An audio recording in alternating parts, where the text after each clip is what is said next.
Бир жолу жолборс менен эшек тартышып калат. Анан чөптүн жашыл экендиги, көк экендиги тууралуу талаш көпкө созулат. Анан ага моюн бербеген эшек жүр чогуу даттанабыз деп Токойдун падышасы болгон Арыстанга жөнөшөт.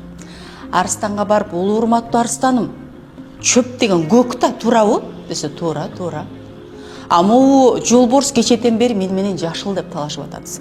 Туура, чөп көк деп жолборско 5 жыл унчукпай жүрүү тууралуу жаза берет. Андан нары кетип, эшек өтө кубанып жолго түшкөндө ойлонуп калган жолборс Арыстанга басып келип, улуу урматтуу жолборс, чөп деген жашыл да, эмнеге мени жазаладыңыз десе, ушунча акыл, дарамет, мартабаң менен, билимиң менен, эшек менен талашкандыгың үчүн сага жаза деген экен. Сүйлөй билүү кээде көркөм сүйлөп бир нерсени далилдөө эмес, кээде туура унчукпай коюу дагы болуп эсептелет.